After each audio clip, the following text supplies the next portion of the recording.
ఎప్పటికప్పుడు తాజా వార్తలను అందిస్తున్న ఏపీ పవర్ న్యూస్ కు స్వాగతం.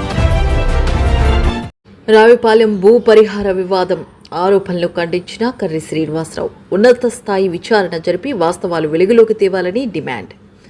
అనకాపల్లి జిల్లా అచ్యుతాపురం మండలం దోసూరు పంచాయతీ పరిధిలోని రావిపాలెం గ్రామంలో భూ పరిహారం వ్యవహారం వివాదాస్పదంగా మారింది. సర్వే నెంబర్ 16/2లో బిలో ఉన్న 2.50 ఎకరాల పట్టాభూమికి సంబంధించిన పరిహారం అంశంపై ఆరోపణలు ప్రత్యారోపణలు చోటు చేసుకుంటున్నాయి. ఈ నేపథ్యంలో తనపై వస్తున్న ఆరోపణలు కర్రి శ్రీనివాసరావు తీవ్రంగా ఖండించారు. సంబంధిత భూమి బండారు కాంతాకు చెందిందని రెవెన్యూ అధికారులు గతంలోనే స్పష్టంగా నిర్ధారించారని ఆయన పేర్కొన్నారు. ప్రత్యర్థి వర్గానికి చెందిన భూములు సర్వే నెంబర్లు 16/2A 16/2Cలో ఉన్నాయని, అయినప్పటికీ తనకు రావాల్సిన భూ పరిహారాన్ని అడ్డుకునేందుకు కొందరు ప్రయత్నిస్తున్నారని ఆరోపించారు. ఈ వ్యవహారంలో కొందరు రెవెన్యూ అధికారులు బార్గ్ అధికారులు కుమ్మక్కై తన హక్కులను కాలరాస్తున్నారని ఆయన విమర్శించారు. తనపై జరుగుతున్న ప్రచారం పూర్తిగా నిరాధారమని, తన ప్రతిష్టను దెబ్బతీయడమే లక్ష్యంగా తప్పుడు ఆరోపణలు చేస్తున్నారని తెలిపారు. అలాగే ఈ వివాదంలో స్థానిక ఎమ్మెల్యే సుందరపు విజయ్ కుమార్, ఆయన సోదరుడు సతీష్ కుమార్, అలాగే మంత్రులు ప్రమేయం ఉందంటూ జరుగుతున్న ప్రచారంలో ఎలాంటి నిజం లేదని కర్రి శ్రీనివాసరావు స్పష్టం చేశారు.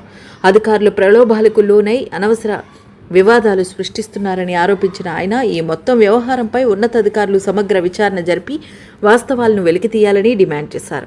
భూ పరిహారం అంశంలో పారదర్శకత పాటించి అర్హులైన వారికి న్యాయం జరిగేలా చర్యలు తీసుకోవాలని ఆయన కోరారు. ఈ భూ పరిహారం వివాదం స్థానికంగా చర్చనీయాంశంగా మారగా అధికారుల విచారణ అనంతరం వాస్తవాలు వెలుగులోకి వచ్చే అవకాశం ఉంది. రావిపాలెం విలేజ్, దోసూరు పోస్టు, దోసూరు పంచాయతీ, అచ్యుతాపురం మండలం, అనకాపల్లి జిల్లా. నా పేరు కర్రి శ్రీనివాసరావు. మా అమ్మ కర్రి రమణమ్మ, మా పెద్దమ్మ బండారు కాంత. అయితే నిన్న మీడియాలో తప్పుడు ఆరోపణలు మా మీద చేశారు. దానికి మేము ఖండనగా ఇప్పుడు మేము చెప్తున్నాము. అయితే ఎమ్మెల్యే గారు హస్తం ఉంది, మినిస్టర్ గారు హస్తం ఉంది, అలా ఎమ్మెల్యే గారు అన్ని హస్తం ఉంది. మేము ఎవరి దగ్గరికి వెళ్ళలేదు. ఆప్తమిత్రులు ఎమ్మెల్యే గారు, మినిస్టర్ గారు ఎంత సాయం చేస్తారేమో కానీ మేము వెళ్ళలేదు. మాకు అన్ని కరెక్ట్గా ఉన్నాయి. ఈ రోజు కాకపోతే రేపు మనకే పేమెంట్ వస్తుందన్న ఆశతో మేము ఉన్నాము, ఆశాభావంతో మేము ఉన్నాము. లేనిపోని తలబసలు పెట్టి మాకు వచ్చే డబ్బులు ఆపడానికి ఈ యొక్క బోకర్లు వీళ్ళు కలిపి నాటకం ఆడుతున్నారు. ఈ నాటకాన్ని మరి ఆర్టీ వారు, ఎంఆర్ఓ వారు గమనించి పేపర్స్ ఎవరికి కరెక్ట్గా ఉంటే వాళ్ళకే పేమెంట్ ఇచ్చేయాలి.